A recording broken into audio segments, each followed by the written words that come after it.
సాయిరామ్. ఓం శ్రీ సాయిరామ్. మనస్సు మర్మము very very important book. 789 chapter 789 part C. Part A part B uploaded. Part 2 C 789. 7th, నేను అనే సత్యాన్ని గుర్తించడం మానవునికి అత్యవసరము. నెంబర్ 8, సర్వమతముల యొక్క సారమే సాయి మతము. నెంబర్ 9, కోపము పాపమునకు ధూపము. నెంబర్ 7, నేను అనే సత్యాన్ని గుర్తించడం మానవునికి అత్యవసరం. వెరీ వెరీ ఇంపార్టెంట్ పాయింట్స్ అనేది చూద్దాం. మానవాభ్యుదయమునకు మానసిక శక్తి భావశుద్ధి రెండునూ అత్యవసరము. మానవుడు ఉన్నత స్థితి పొందవలనన్నను అధమస్థితి పొందవలనన్నను మానసిక శక్తియే దీనికి ఆధారము.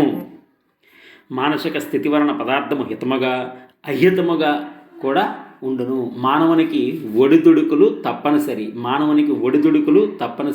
కొంతమందికి ప్రారంభములో, కొంతమందికి మధ్యలో, కొంతమందికి అంత్యకాలములో ఒడిదుడుకులు జరుగును. ఇది ఎసెన్షియల్, తప్పదు. లోకంలో ప్రతి మానవునికి ఇటు వేగము ఇటు ఒడిదుడుకులు తప్పినవి కావు. ఒకరికి ప్రారంభమునందు, మరి ఒకరికి మధ్యకాలమందు, మరొకరికి అంత్యకాలమందు, ఏదో ఒక సమయమందు ఇటు ఒడిదుడుకులు ఇట్టి ప్రవాహములు తప్పవు అనే సత్యాన్ని గుర్తించడం అత్యవసరం. ఇట్టి సత్యాన్ని గుర్తించిన వ్యక్తికి ఏ భయభ్రాంతులు ఏ మాత్రము కూడాను కలుగుటకు వీలుండదు. నిజముగా ఇట్టి సహజ పరిస్థితి గురించిన వ్యక్తులనే భయభ్రాంతులు దుఃఖములు కూడాను వెంటాడుతుంటాయి. కనుక మనము జీవితంలో మొట్టమొదట గుర్తుంచుకోవలసినది ఇట్టి సత్యమే. ప్రతి ఒక్కరికి ఒడిదొడుకులు తప్పవు. ప్రతి మనిషికి జీవితంలో ఒడిదొడుకులు తప్పవు. కొంతమందికి ప్రారంభంలో, కొంతమందికి మధ్యకాలంలో, కొంతమందికి చివరి కాలంలో. నెక్స్ట్, దేహము, ఇంద్రియము, మనస్సు, బుద్ధి వీటన్నిటినీ కంట్రోల్ చేసేదే ఆత్మ. దేహము, ఇంద్రియము, మనస్సు, బుద్ధి వీటన్నిటిని కూడా. అయితే చూద్దాం కొన్ని ఇంపార్టెంట్ హైలైట్స్. మనిషి మరణించను, ఒక్క నిమిషం.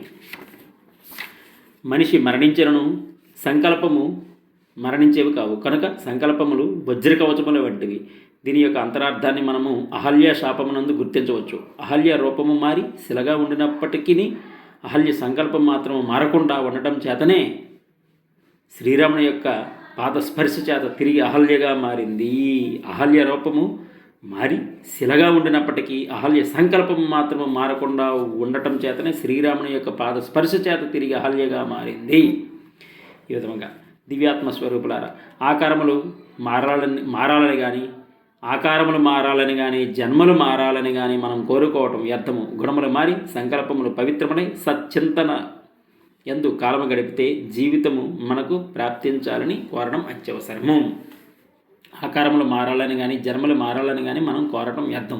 గుణములు మారి సంకల్పములు పవిత్రములై సచ్చింతన ఎందు కాలము గడిచే జీవితము మనకు ప్రాప్తించాలని కోరడం అత్యవసరము. Next highlight. ఇందులో దేహము, ఇంద్రియము, మనస్సు, బుద్ధి ప్రధానమైనవి. వీళ్ళు వర్కర్స్. అయితే ఈ నలుగురు పనివారికి ప్రధానమైన వాడు ఆత్మగా నిలిచి ఉంటాడు. ప్రధానమైనటువంటి ఆత్మకు బుద్ధి సమీపుడు కావటం చేత బుద్ధికి మహాశక్తివంతమైన పవర్. కనుకనే బుద్ధి యొక్క ఆశయమును మనస్సు అనుసరించడము, ఇంద్రియముల ద్వారా ఈ శరీరము కదలటం సరైనటువంటి మార్గము. ఇక్కడ బుద్ధి సారథి అయితే ప్రయాణము చాలా బాగుంటుంది, చక్కగా ఉంటుంది. బుద్ధి సారథి అయితే ప్రయాణం చాలా బాగుంటుంది. మనస్సు సారథి అయితే ప్రయాణం అనేక ఇక్కట్లకు గురవుతుంది. కాబట్టి బుద్ధి సారథి అయ్యేటట్టు చేసుకోవలను. మనస్సును మనము అనుసరించటం చేతనే మనము అనేక కష్టములకు గురి కావలసి వస్తుంది. చంచలమైన మనస్సును సక్రమమైన మార్గమునందు నడిపించడానికి చేసే ప్రయత్నమే ఆధ్యాత్మిక మార్గము. చంచలమైన మనస్సును సక్రమమైన మార్గమునందు నడిపించడానికి చేసే ప్రయత్నమే ఆధ్యాత్మిక మార్గము.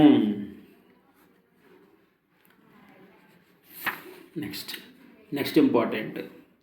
మనస్సు యొక్క రహస్యాన్ని మనము గుర్తించినప్పుడు అదే మనకు మోక్షము. మనస్సు యొక్క రహస్యాన్ని మనము గుర్తించినప్పుడు అదే మనకు మోక్షము. మనసు యొక్క రహస్యాన్ని మనము గుర్తించాలి. చెడు సంకల్పమే ఈ మనసులో కొలువై ఉన్నచో చెడు చూపే వస్తుంది, చెడు పలికే వస్తుంది, చెడు శ్రవణమే చేస్తాము. చెడ్డ ప్రదేశమునకే ఈ కాళ్ళు నడుస్తాయి. ఈ చెడ్డ సంకల్పం అనేది సర్వాంగమున యందు ప్రవేశించి అన్ని చెడ్డ కార్యములందు వాణిని ప్రవేశింపజేస్తుంది. ఇందులో మంచి సంకల్పము వేస్తేమా ఇది మంచి కార్యములందే సర్వేంద్రియములను ప్రవేశింపజేస్తుంది. మానసిక సముద్రం అనే దానితో కట్టబడినటువంటిది మనుష్యుని జీవితము. మానసిక సముద్రం అనే దానితో కట్టబడినటువంటిది మనుష్యుని జీవితము. కనుక ఇందులో చెలరేగే అలలకు అనేక రకములుగా అటు ఇటు మనస్సు చలించి మానవత్వాన్నే కోల్పోయి దైవత్వములో ప్రవేశించగా దానవత్వములో ప్రవేశించి తనను తాను అపవిత్రము చేసుకుంటుంది. దీనిని పురస్కరించుకునియే మనయేవ మనుష్యాణం కారణం బంధమోక్షయా, మనయేవ మనుష్యాణం కారణం బంధమోక్షయో అని అంటాము. మనస్సు యొక్క రహస్యాన్ని మనం గుర్తించినప్పుడే అదే మనకు మోక్షము. దృష్టి దోషం, శ్రవణ దోషం, వాగ్దోషం, క్రియాదోషం, మనోదోషం అనేక దోషములను దూరం చేసినప్పుడే మనము పరమాత్మని పొందగలం, పరమాత్మని అనుగ్రహాన్ని పొందగలం. దృష్టి దోషం, శ్రవణ దోషం, వాగ్దోషం, క్రియాదోషం, మనోదోషం అనేక దోషములను దూరం చేసినప్పుడే మనం పరమాత్మని యొక్క అనుగ్రహాన్ని పొందగలము, పరమాత్మనుగా ఆవిష్కరిస్తాం, పరమాత్మనిగా ఆవిర్భవిస్తాం.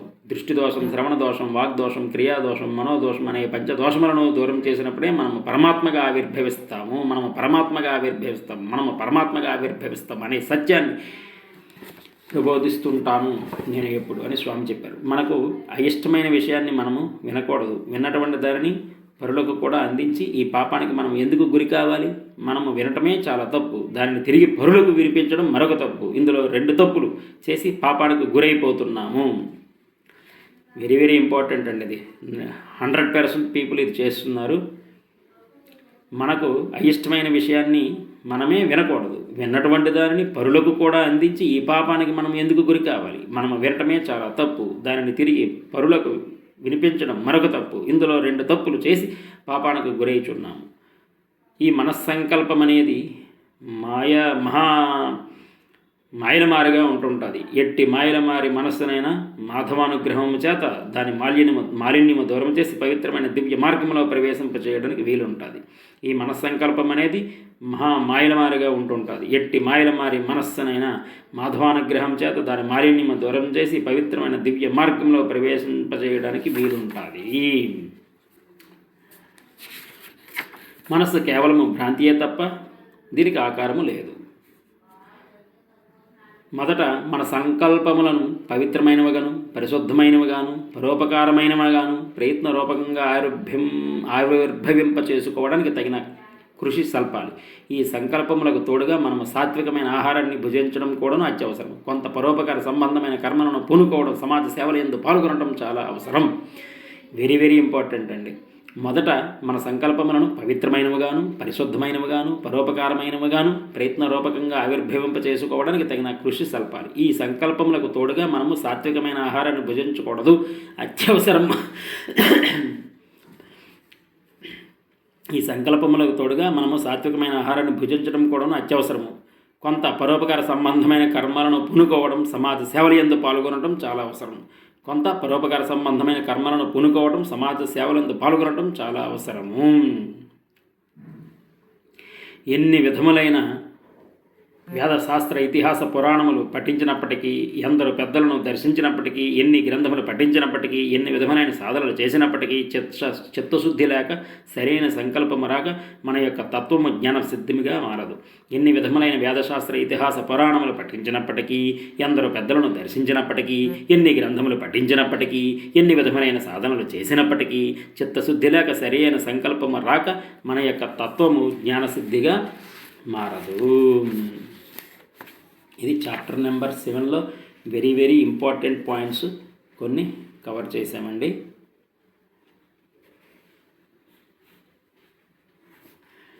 నెక్స్ట్ నెంబర్ 8, చాప్టర్ నెంబర్ 8, సర్వమతముల యొక్క సారమే సాయి మతము. భారతదేశము యుగముల నుండి ఆధ్యాత్మిక తత్వ ప్రబోధం చేత సర్వ ప్రపంచమునకు స్థిర శాంతి సంతోషములను అందించిన దేశము. లోకా సమస్తా సుఖనోభవంతు అనే పవిత్రమైన ఆశయాన్ని అందించినదే మన హైందవ జాతి. నెక్స్ట్ ఇంపార్టెంట్, గణాపత్యము, శాక్తేయము, వీరశైవము, సౌరము, చార్వకము అనే మతములన్నీ ఈ విధముగా ఉద్భవించినవే. అన్ని మతములకు భౌతికంగా ఆధ్యాత్మికంగా అంతర్వాహినిగా నిరూపించిన సత్యము దీని యొక్క ఆశయము. సర్వమతముల సారము, సర్వమతముల గమ్యము, సర్వమతముల కీలకము, సర్వమతముల అభీష్టము కూడాను చిత్తశుద్ధియే. వెరీ వెరీ ఇంపార్టెంట్ అండి. చిత్తశుద్ధి చిత్తశుద్ధి చిత్తశుద్ధి చిత్తశుద్ధి చిత్తశుద్ధి. సర్వమతముల సారము, సర్వమతముల గమ్యము, సర్వమతముల కీలకము, సర్వమతముల అభీష్టము కూడా చిత్తశుద్ధియే. కేవలము నెక్స్ట్ ఇంపార్టెంట్. కేవలము స్వార్థపరులు అహంకారము అసూయ భావము ఆధారం చేసుకొని మతమనే బురఖా వేసుకొని ఆడే ఆటలే తప్ప కులమతములు కలహానికి కారణము కానే కావు. అందరిది ఒకే కులము, అందరిది ఒక్క కులమే, అందరిది ఒక్క కులమే, అదే మానవ కులము. Religion of love. హిందువుల్లో కూడా వైష్ణవ శైవ అనే 2 తెగలుగా ఏర్పడటం, క్రైస్తవులలో కూడా క్యాథలిక్ ప్రొటెస్టెంట్స్ అనే తెగలుగా ఏర్పడటం ఇవి జరిగాను. హిందువులు భగవంతుడు అంటారు, ముస్లింలు అల్లా అంటారు. హిందువులు ప్రార్థనని, ముస్లింలు నమాజ్ అంటారు. హిందువులు పండితులని, ముస్లింలు ఖాజీలు అంటారు. శాస్త్రమును ఉల్లా అంటారు, వేదమును ఖురాన్ అంటారు. ఈ విధంగా వాళ్ళు పేర్లు పెట్టుకున్నారు. ఇక్కడ స్వామి శంకరాచార్యులు, రామానుజాచార్యులు, మధ్యమాచార్యుల గురించి కూడా చెప్పారు. శంకరాచార్యులు ఎవరి యొక్క ముద్దుబిడ్డ? కేరళ రాష్ట్రం నందు ఆర్యంబ శివగురువుల యొక్క ముద్దుబిడ్డ. ఆయన ఏమని బోధించారు? శంకరాచార్యులు జ్ఞానము గురించి బోధించారు. ఏమని? సకల వేదశాస్త్ర పురాణములకు కూడాను క్షుణ్ణముగా గ్రహించి తద్వారా లోకమునకు అద్వైత సిద్ధాంతం నెలకొల్పే నిమిత్తమైన జ్ఞానమే దీనికి ఆధారమని, జ్ఞానతత్వమే అద్వైత దర్శనమునకు కారణమని నిరూపిస్తూ ప్రబోధిస్తూ చాటుతూ వచ్చారు. అందరి యందు ఉన్నటువంటి ఆత్మతత్వం ఒక్కటే అని, దైవము ఒక్కడే అని బోధించారు. ఈశ్వర సర్వభూతానాం. ఇది చాలా అత్యవసరం. అలాగే రామానుజాచార్యులు ఏమని బోధించారో చూద్దాం. రామానుజాచార్యులు కాంతిమతి సూరకేశవుల యొక్క ముద్దు బిడ్డడు. భక్తి లేక భగవంతుని పొందటం అసాధ్యమని, అతను సేవ్యుడని, మనము సేవకులమని, సేవకుడనేవాడు ప్రవాహము వంటివాడు, పరమాత్ముడు సముద్రము వంటివాడని, ప్రవాహం ఎక్కడి నుంచి వచ్చినది? వర్షబిందువుల నుంచి వచ్చినది. వర్షబిందువులు ఎక్కడి నుంచి వచ్చినవి? మేఘముల నుంచి వచ్చినవి. మేఘములు ఎక్కడి నుంచి వచ్చినవి? సముద్రం నుండి వచ్చినది. కనుక దీని అంతరార్థం మనం విచారించినప్పుడు సముద్రం నుండి ఉద్భవించిన జలము ప్రవాహ రూపంలో వెళ్ళి తిరిగి సముద్రంలోనే లీనమవుతుంది. ఇది కూడాను ఒక విశిష్టమైనటువంటి అర్థమును అందించినదే కనుక దీన్ని విశిష్ట దైవత్వం అని పేరు పెడుతూ వచ్చారు. మన స్వస్థానమైన సాగరంలో చేరాలంటే ప్రేమ అనే ప్రవాహమే సముద్రం నందు చేర్చగలుగుతుంది. మన స్వస్థానమైన సాగరమును చేరాలంటే ప్రేమ అనే ప్రవాహమే సముద్రం నందు చేర్చగలుగుతుంది. ఈ విధంగా చెప్పుకొచ్చారు. మధ్యమాచార్యులు ఏ విధంగా చెప్పుకొచ్చారో చూద్దాం. కేవలం భక్తి జ్ఞానములు మాత్రమే ఆధారము. భగవంతుని అనుగ్రహము పొందుటకు భక్తి జ్ఞానములు మాత్రమే, ఆ విధంగా ముక్తిని పొందుటకు మోక్షమును పొందుటకు భక్తి జ్ఞానములు మాత్రమే ఆధారమని ఆయన చెప్పుకువచ్చారు. మానవుడు వ్యక్తిత్వాన్ని మరవడం చేత దైవత్వాన్ని గుర్తించుకోలేని అంధుడిగా మారిపోతాడని, తాను నిరంతరము జీవుడిగానే ఉంటాడని, పరమాత్ముడు ఎప్పుడు పరమాత్ముడిగానే ఉంటుండాలని, తాను జీవాత్ముడిగా ఉండినప్పుడే ఈ పవిత్రమైన ప్రేమతత్వం చక్కగా అనుభవించడానికి అవకాశం ఉంటుంటుందని ఉద్దేశము చేత తన దైవత్వమనే దానిని ప్రచారం చేస్తూ వచ్చాడు. ఇతని ఉద్దేశము కూడాను పవిత్రమైన ఉద్దేశమే. ఏమనగా చక్కెర యొక్క మాధుర్యం ఏమాత్రము తెలుసుకోవడానికి వీలు కాదు. పరమాత్ముడు చక్కెర వంటి వాడు. ఈ విధంగా నెక్స్ట్ స్వామి గురునానక్ బౌద్ధ మతము, జైన మతము, పార్సీ మతములు వీటి గురించి కూడా బోధించారు. కానీ చివరికి ఒక్కొక్కరు ఒక్కొక్క విధంగా గురునానక్ ఏమని చెప్పారు? గురునానక్ తృప్తాదేవి శ్రీకాలను ముద్దుబిడ్డ. అయితే ఆయన ఏమని చెప్పారంటే, బోధించారంటే గురునానక్ పరుల యొక్క ఆస్తులను అపహరించకూడదని, పరుల సొత్తును ఆశించకూడదని, పరుల యొక్క ఆస్తులను అపహరించకూడదు, పరుల యొక్క సొత్తును ఆశించకూడదని చెప్పుకువచ్చారు. బౌద్ధుడు ఏమని చెప్పుకువచ్చారు?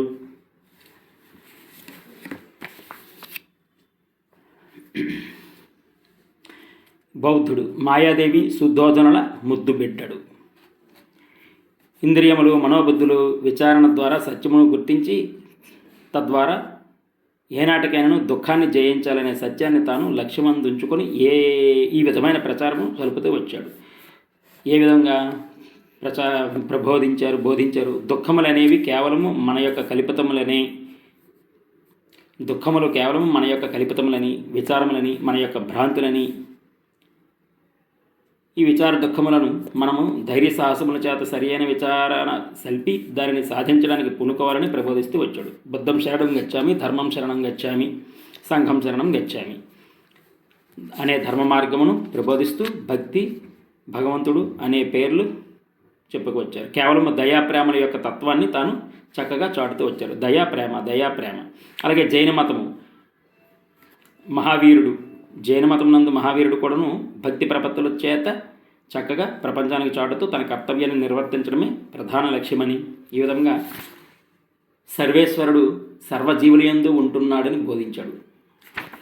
జైన మతంలో బోధన ఏమిటండి? సర్వేశ్వరుడు సర్వజీవులయందు ఉంటున్నారు అని బోధించను. సర్వేశ్వరుడు సర్వజీవులయందు ఉంటున్నాడని సత్యాన్ని నిరూపిస్తూ వచ్చాడు. తదుపరి పార్సీ మతము బోధన ఏమిటి? ప్రతిదీ చివరికి భస్మం మగును. దాన్ని ఏ విధంగా బోధించారంటే దుర్బుద్ధులను, దురాలోచనలను జ్ఞానాగ్ని చేత దగ్ధము గావించి మన యొక్క హృదయమునందు నిరంతరము జ్ఞానప్రభలు వెలుగుతుండాలని, జ్ఞానజ్యోతులు ప్రకాశిస్తూ ఉండాలని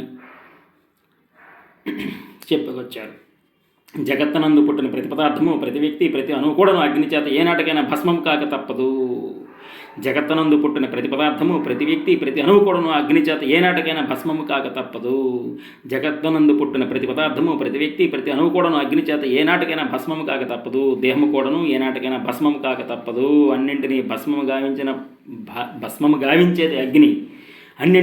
గావించేది అగ్ని. భస్మమును కాల్చిన కూడాను భస్మమే వస్తుంది. ప్రతిదీ చివరికి భస్మమే అగును అని బోధించారు పార్సీ మతములో. స్వామి ఏమని చెప్పారంటే సర్వమతముల యొక్క సారమే సాయి మతము. మతములన్నీ కూడాను మంచినే బోధించను. సర్వమతముల యొక్క సారమే సాయి మతమని స్వామి చెప్పుకువచ్చారు. అయితే స్వామి ఎప్పుడు సమాజ సేవ అని చెప్తారు. సమాజ సేవకు కానీ ఆచార ప్రచారమునకు కానీ అనుష్ఠానమునకు కానీ పునాది రాయి సంస్కారము. సమాజ సేవకు కానీ ఆచార ప్రచారమునకు కానీ అనుష్ఠానముకు కానీ పునాది రాయి సంస్కారము కాదు, సంసారము.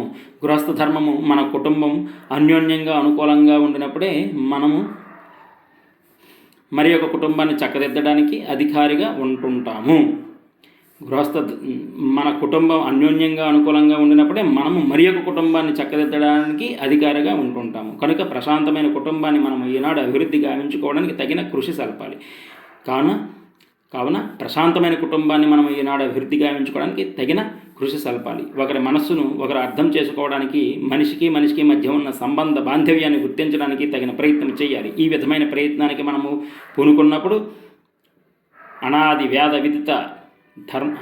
వ్యాధ విదితమైన ధర్మాన్ని పునరుద్ధరించిన వారం అవుతాము. తిరిగి ఏకత్వం అనే దివ్యత్వాన్ని మనము సందర్శించిన వారు అవుతాము. పవిత్రమైన భారతదేశమునందు యుగములుగా తరతరములుగా కోటి కోమాల కంఠాలతో కీర్తించిన శాశ్వతమైన సంస్కృతిని తిరిగి నిలిపిన వారం అవుతాము.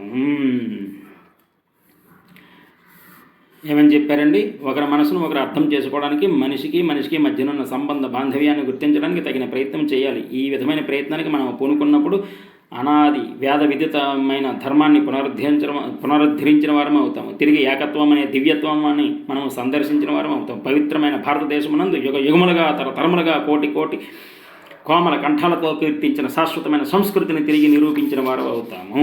మతములన్నీ కూడా మంచినే బోధించను. చలించిన మనస్సును, భ్రమించిన దృష్టిని మానవులు అత్యవసరంగా అభివృద్ధి గావించుకోవాలి.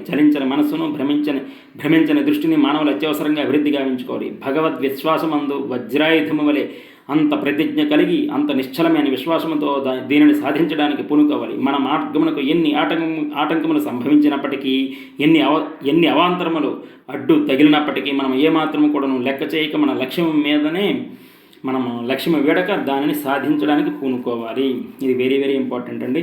మన మార్గమునకు ఎన్ని ఆటంకములు సంభవించినప్పటికీ, ఎన్ని అవాంతరములు అడ్డు తగిలినప్పటికీ మనము ఏమాత్రము కూడాను లెక్క చేయక మన లక్ష్యము వీడక దీనిని సాధించడానికి పూనుకోవాలి.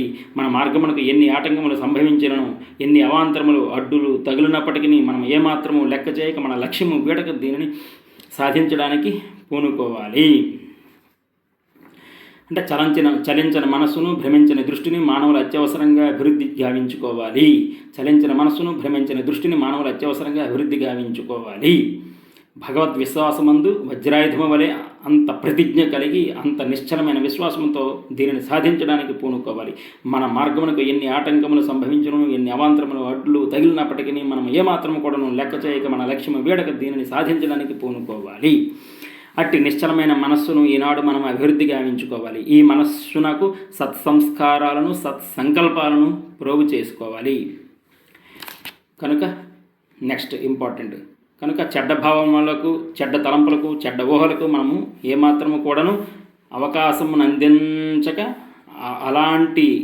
అలాంటిది ఏదైనా వచ్చినప్పుడు సాధ్యమైనంత వరకు దాని నుండి తప్పించుకోవడానికి, మంచి భావములను అభివృద్ధి గావించుకోవడానికి ప్రయత్నములు సల్పాలి. కనుక చెడ్డ భావములను, చెడ్డ తలంపులకు, చెడ్డ ఊహలకు మనం ఏమాత్రం కూడాను అవకాశమును అందించక, అలాంటిది ఏదైనా వచ్చినప్పుడు సాధ్యమైనంత వరకు దాని నుండి తప్పించుకోవడానికి, మంచి భావములను అభివృద్ధి గావించుకోవడానికి ప్రయత్నములు సల్పాలి. భేద భావములకు కానీ, అసూయ ఆడంబరములకు కానీ మనము అవకాశం ఇవ్వకుండా ఉండడానికి వీలవుతుంది. భేద భావములకు కానీ, అసూయ ఆడంబరములకు కానీ మనం అవకాశం ఇవ్వకుండా ఉండడానికి వీలవుతుంది. సర్వమతముల సారమే సత్య సాయి మతమని ధైర్యంగా, సాహసంగా చెప్పడానికి సర్వులు కూడాను ఉత్సాహంగా, ఉబలాటంతో సంసిద్ధులై ఉంటుండాలని ఆశీర్వదిస్తూ దీర్ఘ ప్రసంగాన్ని విరమిస్తున్నానని స్వామి చెప్పారు. నెక్స్ట్ 9th చాప్టర్, కోపము పాపమునకు ధూపము. కోపము పాపమునకు ధూపము, దాని గురించి చూద్దాం. మానవునికి బుద్ధిని బట్టి విలువ ఇస్తుంటాం. కానీ ఈనాటి మానవులు డబ్బును బట్టి మానవునకు విలువ ఇస్తున్నారు.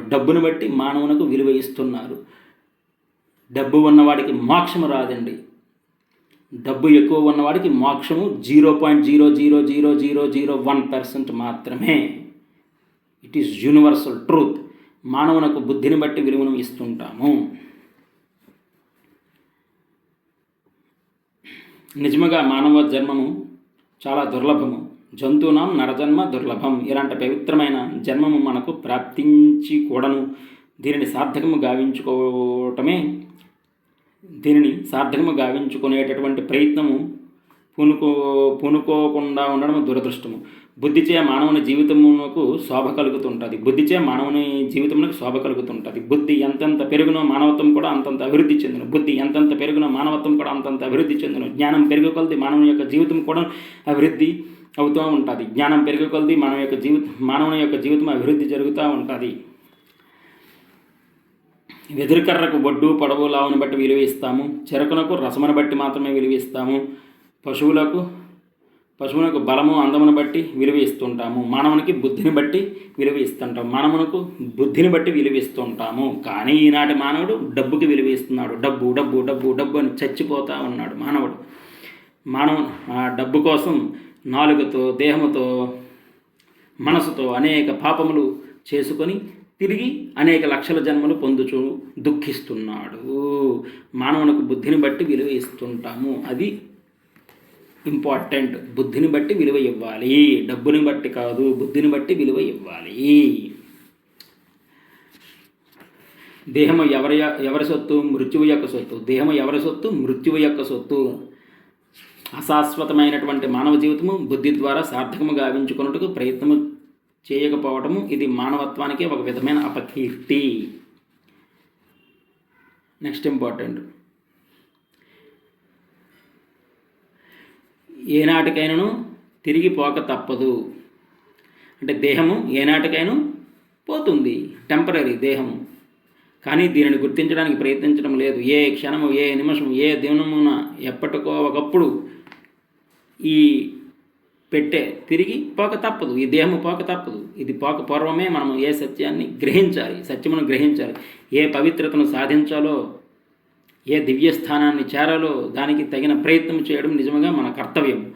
జన్మ జన్మలందు కూడాను మనసును వెంటాడున్నది బుద్ధియే. జన్మ జన్మలందు కూడాను మనసును వెంటాడున్నది బుద్ధియే. బుద్ధిని సంస్కరించుకొని దానిని అభివృద్ధి గావించుకోవటమే బుద్ధిమంతుని యొక్క లక్షణము. బుద్ధిని సంస్కరించుకొని దానిని అభివృద్ధి గావించుకోవటమే బుద్ధిమంతుని యొక్క లక్షణము. జీవితం ఒక పెద్ద ప్రవాహం. ఈ ప్రవాహమునందు వాంఛలు అనేకమైనవి ఉంటాయి. ఇందులో అనేక రకమైన భ్రాంతులు మొసలుగా నివసిస్తూ ఉంటాయి. ఇలాంటి ప్రవాహమందు అతి జాగ్రత్తగా గట్టుకు చేరేటటువంటి ప్రయత్నాన్ని లక్ష్యము చేయక, ఊహించక, ప్రయత్నించక మనం ఎంతకాలమైనా కూడాను నదిలోని జీవించాలనే యాస ప్రమాదమునకే దారితీస్తుంది. మానవుడు ఏనాటికైనా కూడాను త్యాగం అనేటటువంటి స్థానము చేరక తప్పదు. త్యాగమనగా విడుదల, ముక్తి. ముక్తి ముక్తి వాంఛలు త్యజించడమే త్యాగము. వాంఛలు త్యజించడమే త్యాగమునకు సరైన అర్థము. వాంఛలను మనము వేదాంత పరిభాష యందు కామము అని చెప్పుతూ వచ్చాము. ఇట్టి కామమును త్యజించడమే సర్వమును కూడా త్యజించిన వారం అవుతాము. మనం వేటిని త్యజించాలండి? కామ క్రోధ లోభమును. కరెక్ట్గా చెప్పాలంటే కామ క్రోధ లోభ మోహ మద మాత్సర్యములను త్యాగం చెయ్యాలి. కామ క్రోధ లోభ మోహ మద మాత్సర్యములను త్యాగం చెయ్యాలి. అప్పుడే మనకు మోక్షము. మానవుడు కర్మ, భక్తి, జ్ఞానం అనేటువంటి త్రిపుటి స్వరూపాన్ని ధరించి ఉంటున్నాడు. త్రిగుణాత్మకమైనటువంటి స్వరూపుడు ఈ మానవుడు. ఇట్టి త్రిగుణాత్మకమైన మానవత్వం కర్మ ద్వారా పవిత్రము గావించి, భక్తి ద్వారా శాంతిని అలవరుచుకుని, తద్వారా జ్ఞానం అనే గమ్యమును చేరడము దీని యొక్క ప్రధాన లక్ష్యము. దేహము ద్వారా పవిత్రమైన కర్మలు ఆచరించి సమాజ సేవకు ఈ దేహమును అంకితము గావించడమే సరైన సత్కర్మ. దేహము ద్వారా పవిత్ర కర్మలు ఆచరించి సమాజ సేవకు ఈ దేహమును అంకితం గావించడమే సరైన సత్కర్మ. ఇట్టి దానికి అనేక రకమైన అవాంతరములు అడ్డు తగులుతూనే ఉంటాయి. సద్భావములను సమాజ సేవ ద్వారా సార్థకము గావించుకోవడానికి దేహమును అంకితము గావించాలి. సద్భావములను సమాజ సేవ ద్వారా సార్థకము గావించుకోవడానికి దేహమును అంకితము గావించాలి. సద్భావములను సమాజ సేవ ద్వారా సమాజ సేవ సార్థకమును గావించుకోవడానికి దేహమును అంకితము గావించాలి. సేవ దొరికిందంటే మన అదృష్టం. సేవ దొరికిందంటే అది మన అదృష్టం. సేవ దొరకటమే మన అదృష్టము, పూర్వజన్మ సుకృతము. నెక్స్ట్, కామము కర్మలను నాశనం చేస్తుంది, సత్కర్మలను చేయకుండా చేస్తుంది. కామము సత్కర్మలను చేయకుండా చేస్తుంది. సో కామ క్రోధ లోభ మోహ మదమాత్సములన్నిటినీ మనం నాశనం చేసుకోవాలి. కామ క్రోధ లోభ మోహ మదమాత్సములన్నిటినీ నశింపజేసుకోవాలి. కామ క్రోధ లోభ మోహ మదమాత్సములన్నిటినీ త్యాగం చేయాలి.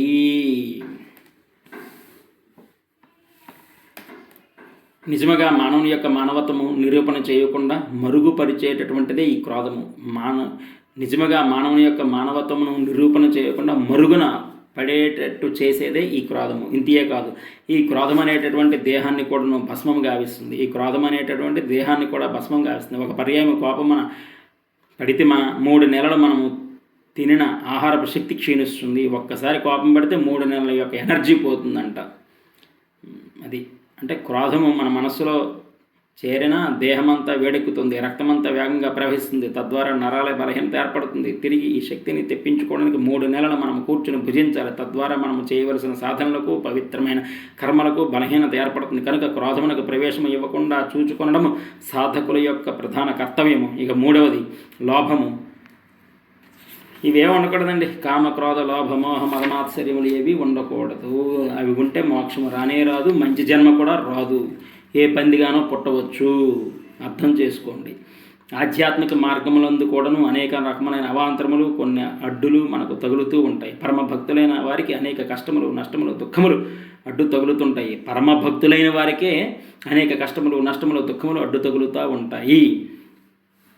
చూడండి స్వామి ఎంత బాగా చెప్పారు. ఆధ్యాత్మిక మార్గములందు కూడాను అనేక రకమైన అవాంతరములు, కొన్ని అడ్డులు మనకు తగులుతూ ఉంటాయి. ఆధ్యాత్మిక మార్గములందు కూడా అనేక రకమైన అవాంతరములు, కొన్ని అడ్డులు తగులుతూ ఉంటాయి. పరమభక్తులైన వారికి అనేక కష్టములు, నష్టములు, దుఃఖములు అడ్డు తగులుతుంటాయి. పరమభక్తులైన వారికే అనేక కష్టములు, నష్టములు, దుఃఖములు అడ్డు తగులుతుంటాయి. ఇవి నా మంచి కోసమే, నా భవిష్యత్తు పవిత్రత కోసమే అని మనసులో అనుకోవాలి. మనస్సును పరీక్షించే నిమిత్తమే పవిత్రమైన భావములతో చల్లబరుచుకోవడానికి ప్రయత్నం చేయాలి. వీళ్ళకే మోక్షం వస్తుందండి. మనం అనుకుంటాం వీడు ఇంత భక్తుడు, ఇంత మంచి భక్తుడైనా ఇన్ని కష్టాలేంటి, ఇన్ని దుఃఖాలేంటి అనుకుంటాం. కానీ వాళ్ళకే మోక్షం వస్తుంది. యూనివర్సల్ ట్రూత్ చెప్పేస్తున్నానండి. వీళ్ళు ఇంత మంచి వాళ్ళైనా, ఇంత భక్తులైనా వీళ్ళకి ఇన్ని కష్టములు, ఇన్ని నష్టములు, ఇన్ని దుఃఖములు ఎందుకు వస్తున్నాయని మనం అనుకుంటాం. కానీ వాళ్ళకే మోక్షం వస్తుంది, వాళ్ళకే మోక్షం వస్తుంది. దాన్నే స్వామి అలా చెప్పారో చూడండి. ఆధ్యాత్మిక మార్గములందు కూడా అనేక రకములైన అవాంతరములు, కొన్ని అడ్డులు మనకు తగులుతూ ఉంటాయి. పరమ భక్తులైన వారికి అనేక కష్టములు, నష్టములు, దుఃఖములు అడ్డు తగులుతుంటాయి. ఇవి నా మంచి కోసమే, నా భవిష్యత్తు పవిత్రత కోసమే ఇలాంటివి నాకు అడ్డు తగులుతూ ఉంటాయని మనస్సును పరీక్షించే నిమిత్తమేనని పవిత్రమైన భావంతో చల్లబరుచుకోవడానికి ప్రయత్నం చెయ్యాలి. ముందే చెప్పారు, ఇవన్నీ కష్టాలు, నష్టాలు, దుఃఖములు తప్పవు భక్తులకి అని. వాళ్ళకి మోక్షం వస్తుంది, లేకపోతే వచ్చే జన్మ మహాచక్రవర్తి యోగం రావడానికి స్కోప్ ఉంది, స్వర్గప్రాప్తి ఉంటుంది. అలా ఎందుకంటే కర్మలు, పాపాలు అన్నీ ఇప్పుడు మనం మోసేస్తున్నాం. కష్టము ద్వారా, నష్టము ద్వారా, దుఃఖము ద్వారా మనం పాపకర్మలన్నీ అనుభవించేస్తున్నాం. కాబట్టి మనకి జన్మ లేకుండా ఇదే చివరి జన్మ మోక్షం వస్తుంది, లేదంటే మహాచక్రవర్తి యోగం వస్తుంది, లేదా స్వర్గప్రాప్తి వస్తుంది. అది దీంట్లో అర్థం. నిజముగా సర్వమునకు మనస్సే కారణమని మనం గుర్తించాలి. నిజముగా సర్వమునకు మనస్సే కారణమని మనం గుర్తించాలి. సాత్వికంగా భజించి కర్మేంద్రముల ద్వారా, జ్ఞానేంద్రముల ద్వారా, రెండిటి ద్వారా కూడా దృష్టిని, శ్రవణమును, వాక్కును, మనస్సును కొంతవరకు అరికట్టుట చేత సార్థకత సాధించుటకు వీలవుతుంది. సాత్వికంగా భుజించి కర్మేంద్రముల ద్వారా, జ్ఞానేంద్రముల ద్వారా, రెండిటి ద్వారా కూడా దృష్టిని, శ్రవణమును, వాక్కును, మనస్సును కొంతవరకు అరికట్టుట చేత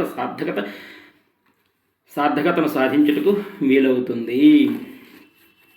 సక్సెస్ఫుల్లీ కంప్లీటెడ్. మనస్సు మర్మము part A, part B, part C కూడా successfully completed. Thank you. Love all, serve all, help ever, hurt never, love all, serve all, help ever, hurt never, సమస్తలోగా సుఖినో భవంతు. Thank you.